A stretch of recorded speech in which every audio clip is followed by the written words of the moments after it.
So we talk a lot about intuitive eating here. And within that term, there is that word intuition.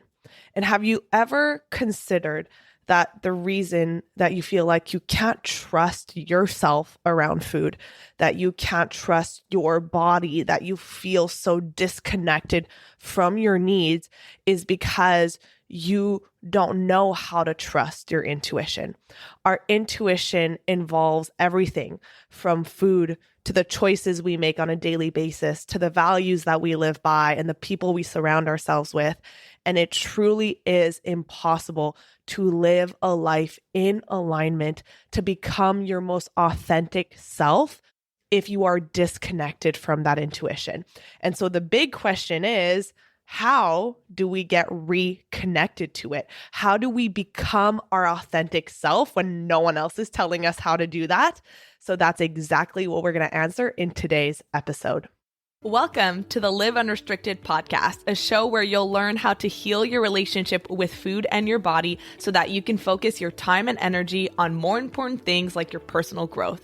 I'm your host, Sabrina Magna, food freedom coach, and my mission is to help make your life happier and healthier without stress, overwhelm, or guilt about food. If you love the show, please do go out and share it. And if you're looking for support with your relationship with food, details about my programs are in the show notes. Thanks for spending time with me today. Now let's jump in. Okay, what's up, you guys? I feel like I say this with every episode at this point, but I truly mean it. You are in for such a treat today. So a little context about today's episode and why it is so important to talk about how to trust your intuition to create the life that you are meant to live. So I do this weird thing that Luke makes fun of me for now, in the most loving way. So whenever I need to make a decision in my life, it could be a small decision like, what do I want to do today, right? So I'll sometimes take myself out on these solo dates when I feel like I haven't spent enough time with myself in a very real and connected way. So I'll take myself out on a solo date where I'll just leave the house and I'll see where the day takes me. I'll be like, okay, do I turn right or left? And then I'll start walking. And if there's a coffee shop that calls my name, I go into the coffee shop. I'll get like a little pastry or some kind of tea or a fancy coffee, whatever it might be. Sometimes I end up having a picnic by myself at the park, or I'll bring a book or I'll journal. Like every time I take myself out on a solo date, it's different and it is so filling for the soul. So that's not the topic of today's conversation, but I will say, if you're ever feeling disconnected from yourself, I know that you have kids and you have a family and there's a lot going on, but your solo date could also be just like an hour. You ask your partner, you ask your husband on a Saturday, like, hey, can you watch the kids? I really just want like an hour to myself, and take yourself out on a date. You're going to come back feeling so much more like connected and present, and your cup is going to be full. So you're going to be able to pour into your kids and to your family, but that is besides the point. So if it's a small decision, like what do I want to do today? Or if it's a big decision, right? So it could be a big decision around my business or friendships or whatever it might be. What I'll do is I'll just close my eyes and I will just sit with the decision.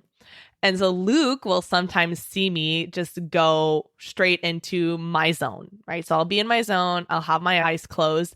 I'll also do this if I've lost an item. So I've lost something in my home and I'm like, I have no idea where it could be.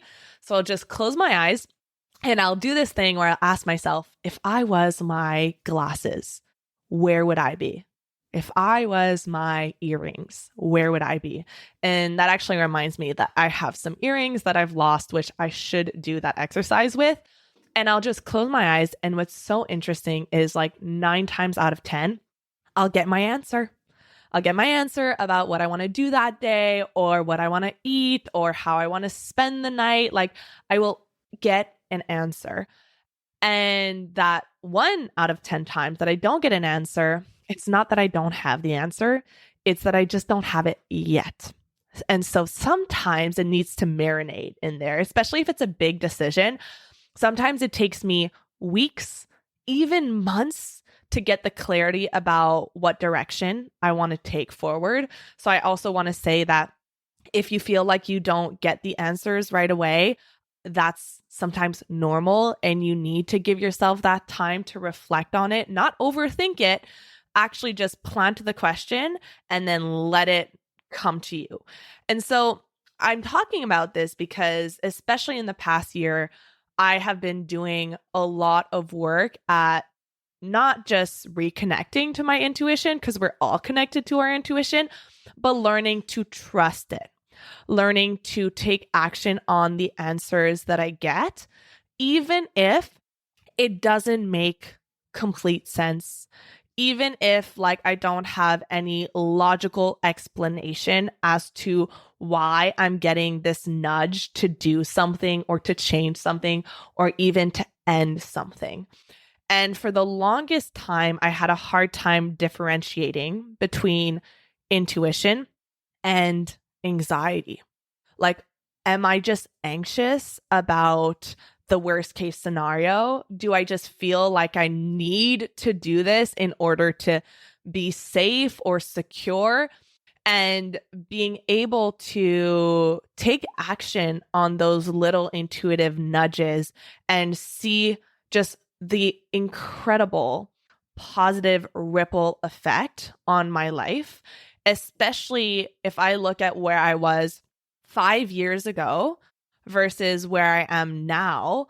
Every aspect of my life is different, right? I'm now dating Luke. I live somewhere different. My job is different. My business looks different. The clients I work with are different. My friends are different. And the way that I operate in the world and who I am is very, very different. At the core, I'm the same, but the way that I show up for myself, I've become so much more of who I am truly meant to be. I'm aligned with my purpose. I'm aligned with the kind of person that I want to be, the kind of person that it feels good to be. And when you are living in alignment with who you are truly meant to be, there are no words to describe how good it feels. And you're going to hear us talk about it with my guest today, this feeling of freedom, right? When you're not living your authentic self, you feel trapped. You feel constrained. I don't know if that's a word. I hope so. You feel like you're not living your life. Maybe you feel like you are living the life that you quote unquote should, the one that looks good on paper, the one that makes sense. Maybe you did the thing. You went to school, you met your soulmate, you got married, you had kids, you bought the house, you did all the things. And you'll often hear of these midlife, quarter life crises. And that's when you wake up and you realize, like, I made all of these decisions in my life, and this is not the life I wanted to create, or this is not the life that I was meant to create. And this is an important conversation. You might be listening to this and thinking, like, what does this have to do with my relationship with food or with my body or with dieting? And it has everything to do with it, right? Because how many of you have done the things like tried to lose weight, done the diets, because you felt like that's what other people told you that you should do? Maybe your mom or your doctor or just society as a whole. Or maybe that's what you felt, is the quote unquote normal or right thing to do, right? If you're in a bigger body, then of course you should always want to lose weight, right? There's this pressure. And what can often happen is that you start getting this nudge, this intuitive hit of, is this how I want to be living my life? Like, what if there was something more? What if there are things that are more important to me? When I'm working with clients, I'll often talk to them about all these dreams and these goals and these hobbies that they wish that they had pursued or are still like there that they want to pursue, but they never took action on it. Maybe because it didn't logically make sense. Maybe it's not the financially safe option. And let me tell you, when I first started my business, it definitely was not the logical, financially safe option. And you're actually going to hear me talk about my quote unquote origin story with Sheetal, our guest. And I don't think that I had ever shared that story before about, how I got into starting my business and making these big life decisions that at the time made no sense, but I just knew that that's what I needed to do. And if I had not listened to those nudges, my life would look completely different now. And I truly believe that it would not feel in alignment if I had not listened to those nudges. So as you listen to our conversation today with our truly incredible guest, Sheetal, she is a friend of mine. She's in the same coaching program as me, and she is just incredible. I told her at the end, I was like, I need to have you back for a second episode because I have so many more questions to ask. But I want you to listen to this conversation through the lens of your own life. Maybe areas in your life that you've been getting that nudge. Something needs to change, or something doesn't feel completely right. Something doesn't feel like it's fully clicking. And just see and listen to this conversation through that lens. And my goal really for this episode is for you to walk away with the permission to trust yourself more. Sometimes it can just be helpful to have this validation that the answers that you're getting and the answers come to you in ways that you might not even be able to explain.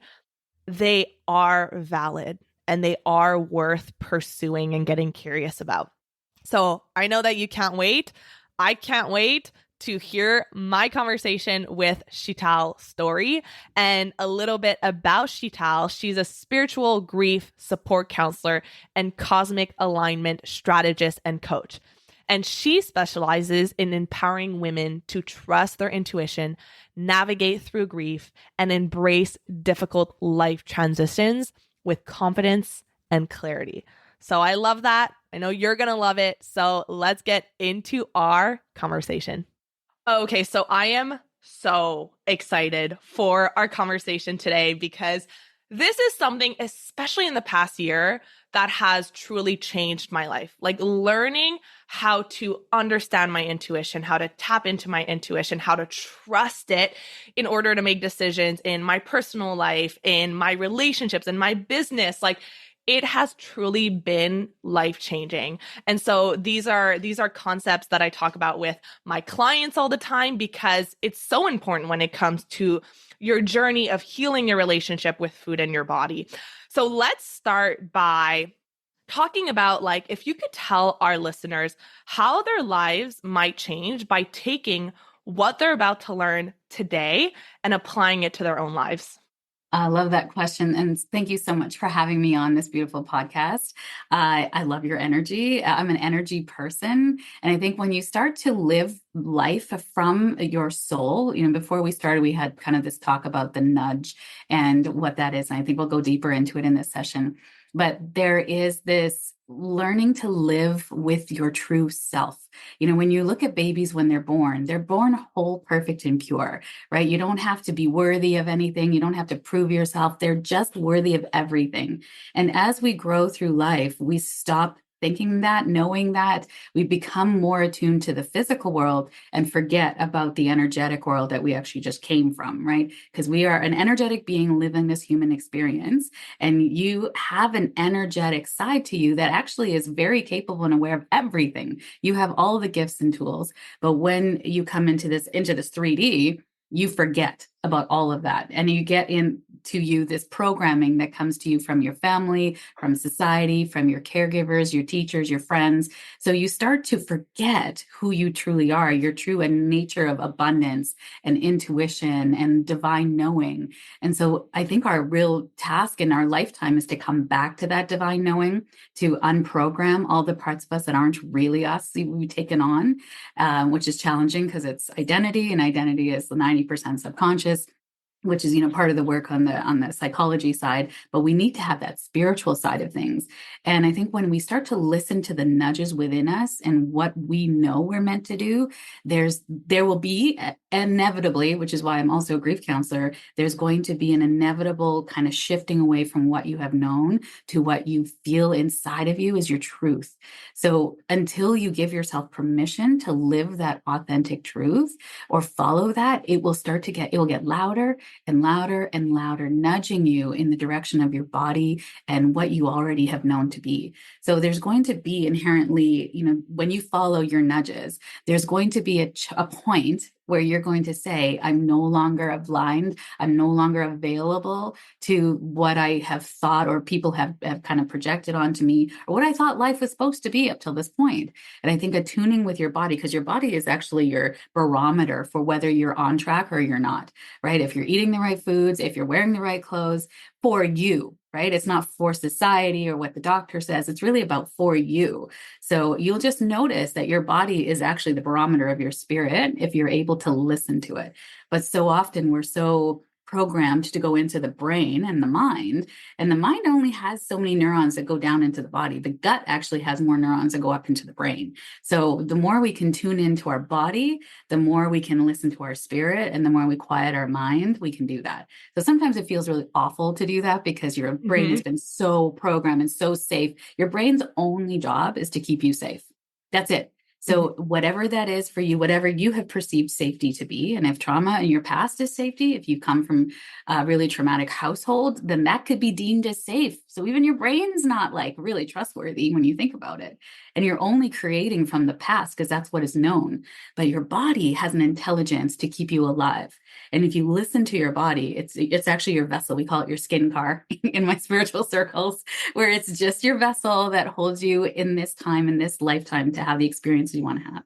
But the all-knowing intelligence that you have access to 24/7, if you want, is the spirit that animates, right? So when we think about it, that's your vitality in medicine, and that they can be measured through your brain waves, through your heart, the synapse, through EKG monitor. So they can monitor all of these impulses in your body. And when you take your last breath, that energy steps into the world of spirit, which is just the world of energy right here. So that energetic presence that animates your entire body, that is everything. If you can tap into that energy that is all of you, that is your truest knowing, it has your blueprint for where you want to go in life, what you're wanting to experience. And you have free will. That's, I think, a really important part of this is you always have free will to choose if you're ready for that or not. So even if you're starting to get the nudges that you want something different, you want to change your lifestyle, you want to get off this yo-yo dieting, wheel of shame that can come with it, there's going to be a nudge from your innermost loving part that says you're worthy of everything you desire. And it's okay to change this. So if you're getting the nudge to change something, it's from your innermost loving being, that part of you that loves you so much that actually is really excited for the vessel that you're in. It looks at all of your rolls, your stretch marks, all of the lumps and bumps, and says, this is my body, y'all. Like, look at it.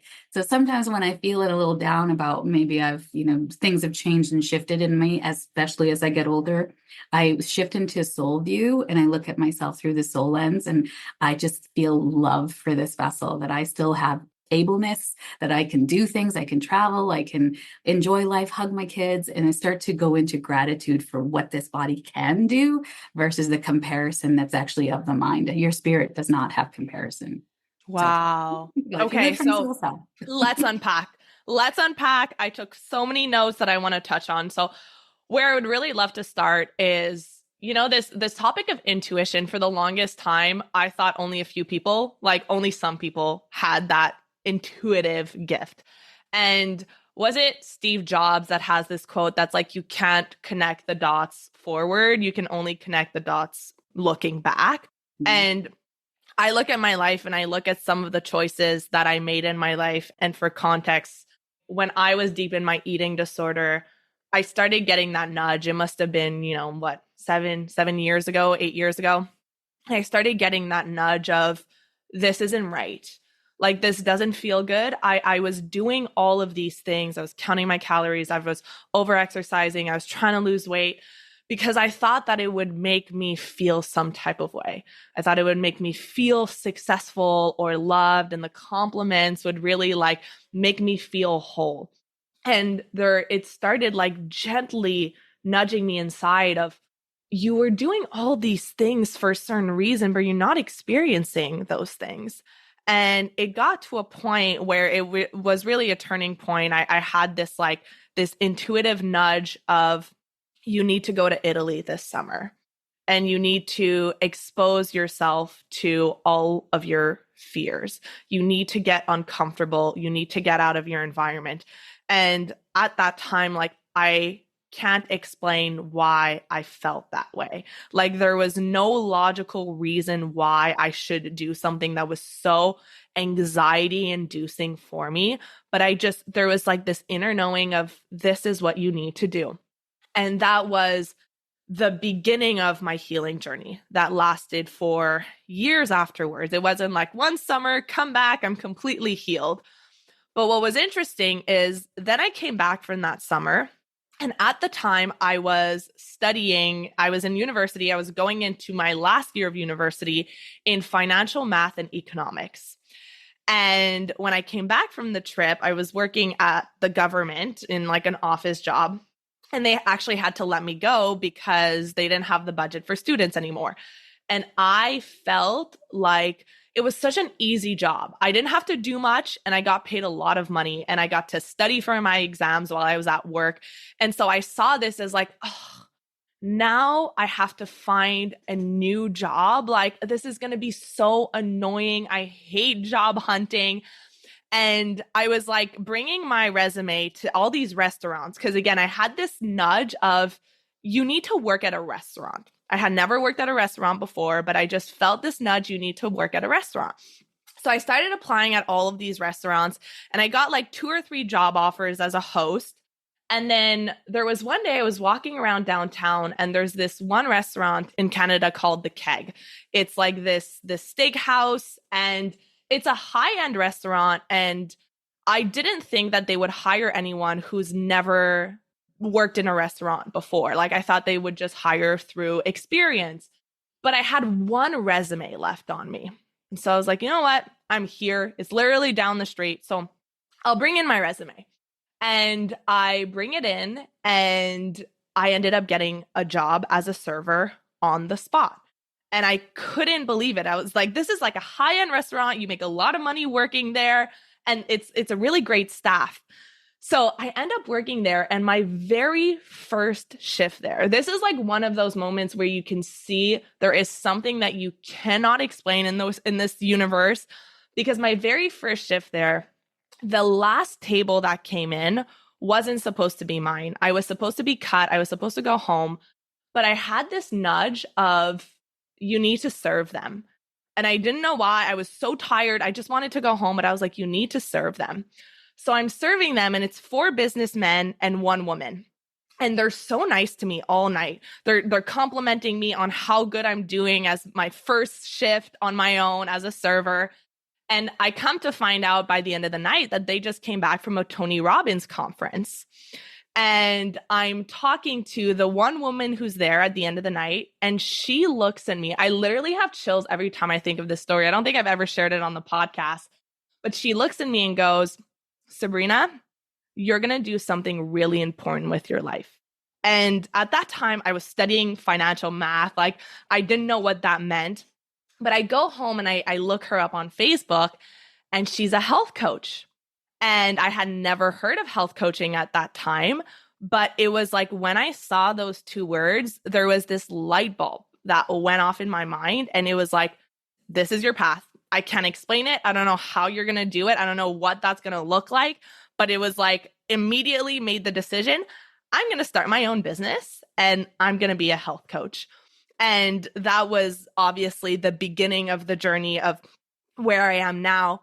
But those little nudges that I look back on and I'm like, I can't, there was no rational decision as to why I felt like I needed to do those things.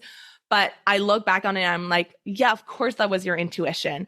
And of course it wasn't your path to work behind a desk in an office. It wasn't your path to work in math. It wasn't your path to continue struggling with your eating disorder. And so I tell that story because I want to talk to those people who maybe your entire life you've felt like I should be trying to lose weight. I should be eating a certain way. I should be going on a diet. I should be living my life in this certain way. And if you're listening to this podcast, then chances are you've been getting that nudge, right? You've been getting that nudge of there's something more, right? There are things that are more important for you to focus on in your life than trying to shrink your body or trying to look a certain way. So let's give a foundation to like what even is your intuition and how does it manifest? Love that. I love all the things. I actually also worked for keg restaurants as well. Oh my goodness. No way. I worked as a server and at head office as their purchaser. That was my previous career, was purchasing and sales. So really once a kegger, always a kegger, right? Always a kegger. They're such a great company for their HR and the way that they keep you motivated, and they hire the best people for sure. And one of the things I heard in there as well is like with your intuition and the nudges I wanted to draw attention to is you had a choice. You could have done what your brain would have told you to do, what your family would have told you to do, is go finish that degree, go back to school, get a job in that sector so you could have stuff on your resume that says you're qualified. But you followed the nudges in your heart that were irrational, like completely irrational. Why work in a restaurant when you've never had restaurant experience, right? Mm-hmm. But you said yes to the nudge. Right? You trusted yourself and that's the key, is that you trusted yourself. Mm-hmm. You thought, I have to do this. It was so loud. You were ready to hear it in that moment. And the reason, like, when you think back to it, like, how would you have ever found that path if you had not been laid off from that job? That's why I said everything that's happening, it's happening for you. And there's an opportunity in every hardship and every loss. Everything that is sort of lost in our life has grief. And that's why I think it's one of the like greatest loves of my life is to be with grief, people who are in grief, because I know they're about to go through a massive breakthrough on the other side. Mm-hmm. And if you're willing to accept your circumstances rather than be a victim of it, then what happens is on the other side, you have opportunities to listen to your intuition. Okay, this is happening. Now what for me, right? Now what's happening? Okay, I'm getting the nudge to do this thing. Just follow it. Just follow it. And then even like the health coaching piece, like when you think back, I always like to take soul view. So soul view is all knowing. So when you look back, as you said with Steve Jobs' quote of looking back and connecting the dots, right? Of course, how would your soul have removed you from that job if it was so lucrative and you were doing so well at it effortlessly? How would it have released you? It had to release you through a layoff, right? Another example of that for people who might be able to, and I feel like someone listening has this, is a divorce, where you're like served with divorce papers out of nowhere and you're like, what has happened? I've had many great clients in that realm too, because they're like, I didn't even see this coming. I thought everything was fine. And I'm like, well, when you look back, you're going to see the nudges that you didn't listen to because you were in your head, and your head was saying, I'm committed to committed to committed. So I'm never going to leave this marriage. I'm never going to leave a job that has benefits. I was laid off from my job when COVID hit 2020. And I was like such a blessing. I was so happy. They thought I was mentally off and they offered me a year-long psychology support. So they're like, if you want to act as a psychologist for a year, we'll pay for it. I'm like, no, I'm good. I'm going into my business full time. Like I'd been doing it as a side hustle for 5 years at that point. They didn't know that. So I was like, this is the ticket. This is what I'm waiting for to go full time in my business. So everything is happening for you. And there's an opportunity in everything. And when you tune into that, and then here's the thing though, too, is that what's meant for you will find you. So if you had not followed the nudge, you had been laid off from your job, you had, gone applying at all the jobs that you would have, logically gone back to, you wouldn't have gotten anything. Mm-hmm. And it would have gotten dire because you were supposed to go over here. Mm-hmm. And someone might have said, hey, the keg is hiring. Why don't you try it? And you might have been like, oh, I'm desperate. I got to go there, right? Like what's meant for you will always find you. And then even if it wasn't that situation and you decided to go student loan it or whatever, somehow, some way, health coaching would have come across your path because Mm. it was meant for you. So the nudges don't go away. They just get louder and louder. And the universe tries different paths to get to you because what's meant for you will find you. Mm. Right. So health coaching, one of my favorite movies of all time is Sliding Doors. Have you seen it with Gwyneth Paltrow? No. It's an old movie. I think it's from the 90s. She's got the short blonde hair back then. And it's a story of how she's on the subway to go to work. She's got a very hectic job in London and she misses the subway and she goes back to the apartment and finds that her husband is having an affair on her. So it sends her on a spiral where she ends up meeting this guy who is, it kind of becomes her confidant and friend and becomes her eventual lover. And then they end up getting together down the road. But then at the end, Sliding Doors shows what happens if she catches the train. And when she catches the train, the guy that she eventually meets that helps her through her divorce is actually the person she sits next to on the train. And they end up having a wonderful conversation and they go for coffee after, right? So it's like, it is a lesson of life that what is meant for you will find you. But you have to, I always sort of say, you can choose the scenic route or you can choose the fastest route. And Mm-hmm. it's like, I like efficiency, right? So Yeah. if you listen to your nudges, it's the faster route to the path that you're wanting to experience and have.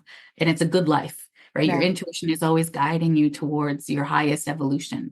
So sometimes it might feel like your intuition is guiding you to like something that might be painful for you. If you didn't have an open, growth mindset, it might have felt like the keg was not like painful because now you're having to learn a whole new industry, how to be as a server. You're going through all this training now.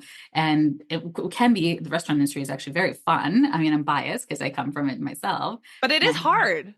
It's very stressful. Yeah. And Yeah. there is, but I guess you choose your level of hard. Like I had my best friend from university worked in a grocery store and she had to memorize all of the codes. And I was like, Wow. how do you do that? I don't, thousands, like she had to memorize them all. And I was like, I'd rather serve somebody and like accidentally spill a drink versus, having to memorize bananas, Oh, the memories. Yeah.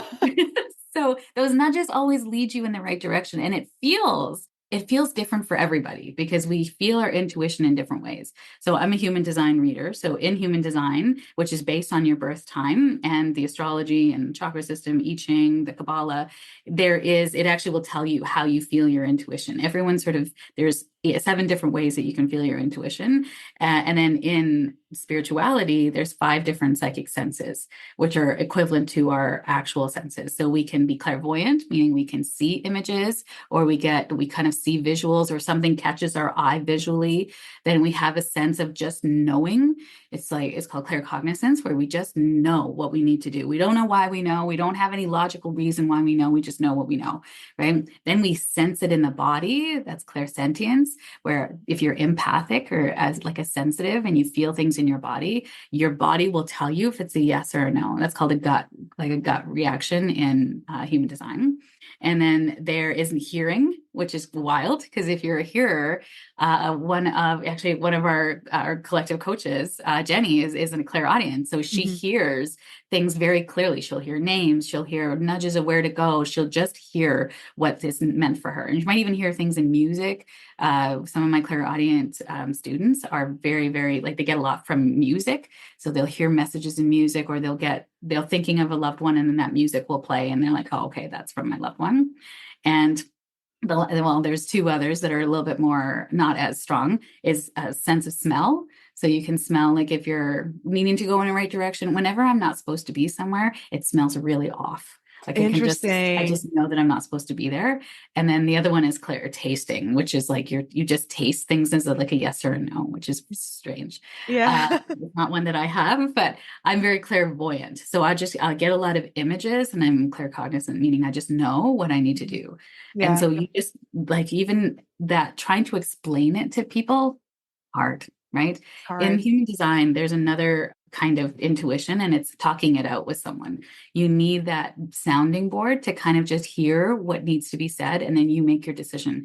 But that sounding board needs to be done with someone who is neutral. Like they are not vested in you one way or another. So if you're talking to your mom, like in your case of like whether I should go back to school, she'd be like, go back to school, get the degree. Like this is going to be, I mean, depending on her background, of course, but I know I'm East Indian, so my ethnic parents would be like, finish the degree, go to don't not finish, like it's very much about having that, again, the way that society wants you to be. And sometimes that's not your path. Yeah. Sometimes it is your path to work. Like I had to work in corporate for a while, and then I got laid off during COVID. And that was like a blessing because all of those gifts helped me now with being an entrepreneur. I'm Mhm. so organized. I have such great systems because I came from corporate and I know what that's like.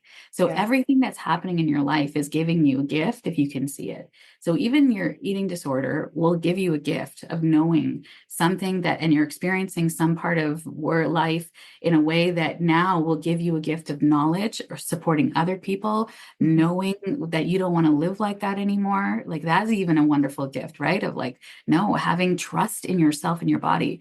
Because from a psychological standpoint, I'm sure you've talked about this on the show, is that it's a control issue Mhm. first and foremost. So you have no control in areas of your life. So you try to control your intake and try to conform for things like belonging, value, love, appreciation, being seen, being heard. And that's an empty bucket of love, right? It Yeah. never is going to be filled. But the way you fill your bucket is actually through trust. That's why when I do intuition classes, it's like, it's actually like, I feel a little sneaky, it's like, I think the saying in sales and marketing is like, give them what they want, but then give them what they actually need. And Mhm. I think it's like, it's a little sneaky because you think you're coming in to be this magical being, but actually you're healing your trust with self, because Yeah. trusting your intuition it's an act of love of trusting yourself.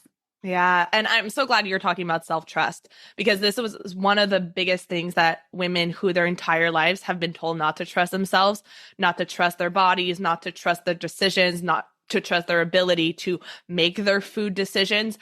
They do not trust themselves. And so, especially when I'm first working with a client, they'll start asking me some questions that I'm like, they have these answers. Like they don't need me for these answers. And so especially at the beginning, they'll ask me questions and then I'll just reflect it back to them and I'll have them pause and just see what comes up.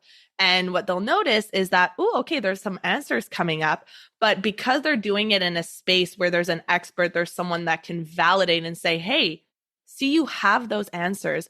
I think it's so hard when you're so used to not trusting the answers that come up for you. Everything you're second guessing, everything you're thinking, I need someone else. I need an external piece of advice in order to feel like I'm making the right decision. And so that's one of the major pieces as you are learning to heal your relationship with food in your body is to cultivate this sense of self-trust that, okay, you have all the answers. And I know that can be so hard because we're like, I don't. If I had all the answers, I would be where I want to be. But it's because you do have these answers, but you're not listening to them. 100%. I love the way you said that. And I think a really good coach, which I think you just demonstrated that you are, is that will reflect back to you and the questions and the answers will come from within. If Mm-hmm. you have a coach or an advisor or even a therapist that's saying to you, no, this is what you should do, this is where you should go. And I think that's why so many people seek out a psychic medium and they see that in my title. And I did do readings. Like, to be fair, I've been talking actually a lot about that recently, of like how people come to me and want me to give them permission. All a psychic does, this is like truth. I talk about this like so much, especially from stage, is that all we're supposed to do is tap into your energy and tell you what is there in your energetic field. So if Mm-hmm. you've been thinking about, I need to get off this hamster wheel of this diet, the very first thing, if I'm a good psychic medium, I'll become aware of your first need, your strongest need first. So that need for you will be, I feel like you've been having some issues with your body. Would you understand that? And your answer probably would be yes. And then I would say, would you understand that you've been navigating eating and how it nourishes your body in you? Because I would get a sense of eating and not feeling good about that. So then again, a good psychic medium will have the ability to talk about those words and use those words without them being harsh and painful and shameful. So Mm-hmm. then my then thing would be is like then trusting yourself and being able to eat what you want and be happy in life. Wouldn't that be where you want to go? So I'm just reflecting back to you the things that I'm becoming aware, which is actually what a coach does, right? Mm-hmm. You're just reflecting back what you're witnessing in them and how do they feel about that and where they want to go. Mm-hmm. So, part of what I do as well is try to educate for a good, like if you're going, I think a lot of people go to a psychic medium because they want to know their future or they want permission to pursue their dreams. And all we do is just reflecting back to you what you've been thinking about, Yeah. right? So I think that's the feel, like it's about trusting yourself above all else versus giving that power away. And I've seen that even in my own coaching too, where people are like, tell me what I'm supposed to be. Tell me what's happening on the other side of this. Where do you see me going? And I said, I know you're looking to me, but I don't have those answers. You have those answers. I can Yeah. see where you might be. I can look in the astrology. I can look in the human design and tell you what your gifts and traits are. It's a personal development tool. Human design and astrology are personal development tools, and they're meant to be used in conjunction with your intuition. They're meant to be used with your internal compass of like, yes, I like this. No, I don't. And one of the things I've learned as well, being in a coaching, in the soul coaching business, is that your trauma and the crap that you've been through, the opposite of it is your purpose. Yeah. So however that works for you. And it doesn't have to be like, oh, I had an eating disorder, now I've got to be a health coach. No, it's that maybe you're then a self-love coach. Maybe you're a community coach because you didn't have that connection. So you're like, for me, my trauma when I was young was not belonging. I'm a first generation Canadian living in a very Caucasian world. And I just wanted to fit in with everybody. But I was actually born to, I mean, look at me. I was born to stand out, like I don't fit in anywhere. So that was my thing. So what I love to do now is create community around places of where you belong. And if you're weird, you're intuitive, you see dead people, you belong with me. This is actually how we're meant to be, to operate from our soul self. Yeah, I love that. I love that so much. And like when I have my very first orientation call with my clients, what I always say to every single one of them is, I'm not here to tell you who to be. I'm here to help you become more of who you already are. And just giving you that permission to trust yourself, giving you that permission to have your own answers. And before you go, I want to talk about something that's really important, which is that oftentimes when you start getting those intuitive nudges, whether it's leave that relationship or leave that job or stop dieting, whatever it might be, it can actually feel really painful because a lot of it will involve letting something go that is familiar, that is comfortable. Even if it's uncomfortable, it's comfortable because it's something that you know. And I think that's one of the biggest things that stops people from listening to their intuition. It's because there's going to be discomfort and there's going to be pain in this. So can you talk about that? Well, here's the thing. It's going to be painful now, or it's going to be more painful later, right? But either way, it's going to be pain. I think I hear a lot now lately, it's choose your hard, right? So the longer you wait, the stronger your intuition is going to be. So I like the analogy of like, if, the universe will knock. And it'll knock a little bit. And if you don't listen, it will knock louder. And then it'll throw a pebble. And then it'll throw a rock. And then it'll throw a boulder. And then it'll blow your house down. Right? So before it gets to the boulder, could you listen and mitigate the loss? Right? I think that's why grief counseling is so, so important, because in every change in life, even if it's an exciting one, there's going to be a loss. And if there's a perception of loss, right? It doesn't mean that the world can see it. Sometimes it's just within you that you're letting go. And part of healing an eating disorder is letting go of a perceived control tool that is not actually a tool. It's actually hurting you. So seeing that new way of being in life, building that muscle is going to come with grief. Inherently it will, because you have to heal as well, whatever is driven you to that as a tool of your control in your life for some reason, right? So that healing piece is like, really, it's so important. We're never done, but I think it's really important not to think that I have to constantly be healing, because that's something we see in the spiritual world all the time, and it can be an addiction in itself. And really, it's about enjoying your life. Let your joy lead you. Your soul is joy and love. And when you're in alignment with your soul, it will tell you, you will be excited, you'll be inspired. You might be a little bit nerve-sighted, where you're like, when you're doing something new, like I remember the first time I stepped on a stage, I really love the stage, but I stepped on a stage, I got this like nerve-sighted, like I was excited. But if I had chosen to be scared and jump off the stage, then I could have done that. But I know there's something in my soul that was guiding me to be on the stage. And that was like the most exhilarating experience ever. And I was in grade 6, so like even back then, you'll just know those nudges get louder and louder and louder if you don't listen to them. So I guess the real, whether everything that's meant for you finds you. So if you're meant to heal this disorder, then you will have nudges after nudges to get on it. And I think when we look about, anything that is a behavioral change, there's inherently going to be a number of times that you fall off the wagon. but it doesn't matter how many times you fall off. It's about how many times you get back on. And you keep knowing that that is your future. There's a part of you that knows that you're whole, perfect, and pure, and you won't need this disorder anymore, because a disorder is actually a response to circumstances, right? And like, I think Gabor Mate actually has sort of rebranded disorder to response, because it is a response to something that happened to you. You're not broken. You are responding to something that happened in your life. And now you get to choose to respond differently. And you can respond from a place of love, or you can respond from a place of fear. And let me tell you, your spirit speaks to you, your intuition speaks to you in love, even though it might be a little nervous sighted again and a little exciting, but there's something about that desire that's pulling you in that direction. Keep following the desire, keep following your joy. Yes, it's going to feel uncomfortable at the beginning, but the liberation that comes in there, liberation, right? Like, that is your soul. It is free. Yeah. And so what does that feel like in your life? And how many decisions can you make to get you there? Oh my God. I love that so much. I think that's a really good way to see it, that, you know, it starts with a knock and then it's going to get louder and louder. Like, those nudges don't go away. And a perfect example is one of my really good friends had been in a relationship for 8 years, and his girlfriend about 3 to 4 years ago started getting that nudge of, I don't think that this is the right relationship for me. Like, I don't know that we want the same things, but just kept putting it off. Like, we have a condo together, we have a dog together, like we have all this life together. And then eventually that nudge got so loud to a point that she had constant migraines and just felt sick all the time. And it was a healthy relationship, it just wasn't for her. And so after 3 or 4 years of nudges, it was like, it's literally like you cannot ignore it anymore. And so she ended up having to end the 8-year-long relationship.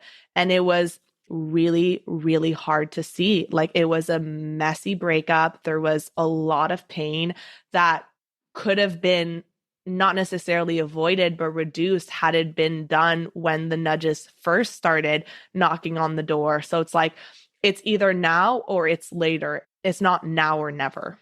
Correct. Yeah, it is now or later. And what's meant for you will find you. I think, even in saying that, in the impending divorce or, relationship ending, one thing that I also think is not talked about enough as well is that, yes, there's going to be grief, there's going to be loss, but it's mind, body, spirit. So your body's going to have a reaction to that loss. Your mind is going to have a reaction to that loss. And then your spirit is also going to have a reaction to that loss. But that's when you can come back to healing on mind, body, spirit. So meditations, going in walks with nature, doing mindset work with coaches, doing body somatic work with like yoga, working that out of your body. Like, just always remember that it's mind, body, spirit. We always tend to focus on the mind with therapy and counseling, but I think coaches have this really wonderful opportunity to go mind, body, spirit and incorporate all three modalities. And I think that's why I love coaching and spiritual grief counseling, to be honest, because it incorporates all of those things. So yes, so beautiful. Thank you for having me on. This has been such a great honor. Yeah, I'm thinking now, I'm like, how do I get her back on the podcast so that we can have a... It's a yes, Sabrina. I love your energy. You're so intuitive yourself. This is a yes, I will come back whenever you invite me. Yeah, I would love to have you. So I know that my listeners are going to be running, not walking, to connect with you. So where can they find you? I'm very social. I'm an extrovert, if you can't tell. So I'm on social media. I'm on Instagram at Sheetal Story, and I'm on Facebook. My Facebook page is Story of Spirit. I started with that. It won't let me change it. You can find my website at www.sheetalstory.com. Beautiful. All the links are going to be in the show notes so that they're easy to find. Once again, thank you so much for being here. I love your energy. What a beautiful way to start the morning. And I'm sure that my listeners, please go find her and send her a DM and let her know that you heard her on this podcast and what were your biggest takeaways. Like, I love when my guests have like all these connections and they hear from the listener. So please do that. I love to hear it. I love to see that you're connecting. And thank you again for being here. I really appreciate it. Thank you so much for listening to today's episode. If you found it valuable, I would love if you would share it with someone you know that could benefit. If you're loving the show, don't forget to subscribe over on Apple Podcasts so you don't miss a single episode. I really love hearing feedback from you, so please leave a rating and review over on Apple to help us get in the ears of more people who need it the most.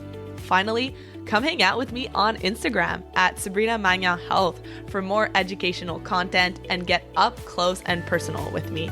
Thank you so much for being here, and I'll see you on the next episode.